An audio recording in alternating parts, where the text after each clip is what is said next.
aku ngerti. Kowe merantau sedelo ae, kalungmu wis emas. Kuwi bener. Najan kowe iki ora ketok sandang penganggonmu gemebyar kaya wong sugih. Ning yen aku nyondroke aku wis percaya. Piye? Yen kowe sugih delengen. Apa? Kalungmu dawane wis 10 meter. Ayo nggo nyiret gulumu pedhot kok. Lah kok nggo jiret gulumu? Sing mbok karepe iki kepiye? Lah kalau kok 10 meter. Lho kuwi ra ibarate. Bisa kau jor-joran bondo karo aku. Iya, iya, iya. Oh, ayo aja kaya ngono. Wong sugih padon. Aku ngerti. Lah sing siji kae kok meneng ae. Mbok iya kowe iki aja sumangke. Semangan piye? Kae lho. Hah? Kae iki apamu? Ya iki yo Kowe iki cantrekmu, uripmu apa babu? koncoku.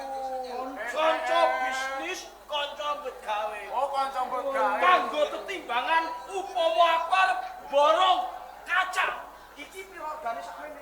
Nek to, lho kowe iki jare wong sugih. Lho kok bos kacang iki lho. Kowe iki bento apa piye? Kok bento?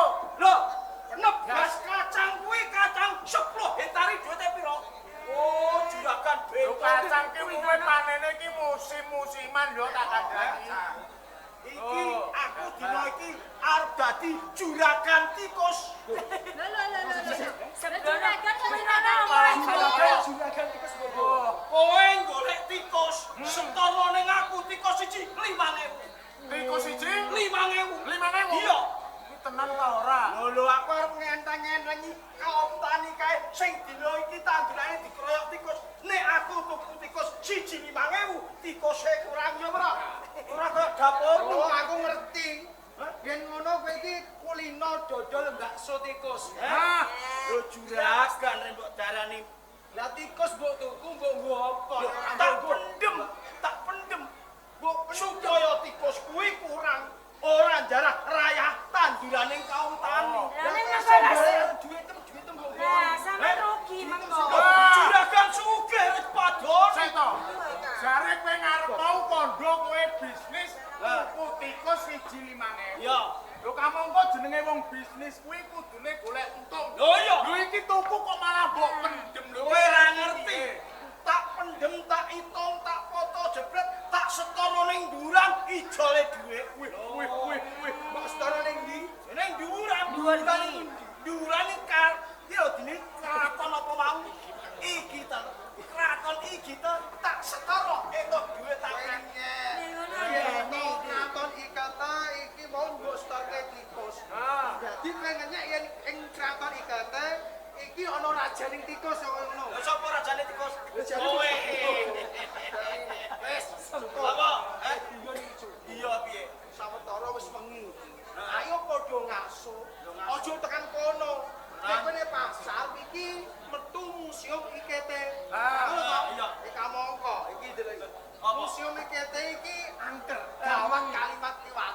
Kuwi bener. Nek kono ana mumi. Apa ora? Aku ora percaya nek ana mumi, nek makmi ana. Sapa diomongi kok ngene? Makmi, nek mumi ora ana. Anane makmi. Anane makmi. Bener makmi ning buri kono. Lho aku kuwi kulino. Aku ijen. Aku liwat kuburan. Yo. Liwat wis gedhe sing angker-angker. Yo. Aku ki ora wedi. Grenduwo setan gendong petengis. Tuyul ora wedi. Mandek sik. Kancamu iki ngomong. Apa kowe ora wedi? Ana ing museum IKT. Ayo ngomong. Aku ki wedi. Yen wedi ki kancaku rek. Ora usah melu-melu rene. Rembukan iki sing dirembuk rak mumi. Mumi. Ya ta? Iya. Sing dadi kondange wong sak Egypte kene iki sing ning jero museum iki jare ana mumi. Kuwi bener. Jalma mara, jalma mati, satu mara, satu tunggal mati. Bener. Sing jaga mongko prajurit. Iki nek kandha wani. Aku sing nyekseni saiki totoane apa? Lho. Ora percaya. Ngene wae. Piye? Umpama kowe wani, Heeh. totoane bojoku. Lho. Piye mon iki lho? Guyon iki ngono Iya, apa? Kak. Guyon iki piye? Iki guyon. Jane iki Wis seneng tenan. jane iki sampean seneng tenan ora karo Yo aku. seneng. Lho aku kok pasrahke karo wong Lho nek ora yo kowe iki aja salah topo. Kuwi kandha wani ning ku jebule ora wani. Aku mau nek mung siji. Aku kulino sepisan ngrangkepi wong 10. Wis. Siji kurang. Yen kowe kurang bojoku. Loro jajal. Kowe tak kandhani kowe durung ngerti kondangku. Aku biyen iso sugih ngene iki. Perkara aku iso nyekel mumi. Lho. Kowe pesugihan. Tenang Iki kok. pesugihan. Aja ngapusi lho ya, aja ngapusi. Ora wis to. Kowe nek kelakon aku mlebu ana ing museum, Yo. aku bakal entuk bojo loro. Ora percaya Iki mesti tenang sik rawani. ceritane. Iya ceritane. Iki senajan juragan sugih duwite akeh Mas bandane oke. Niki atine cilik.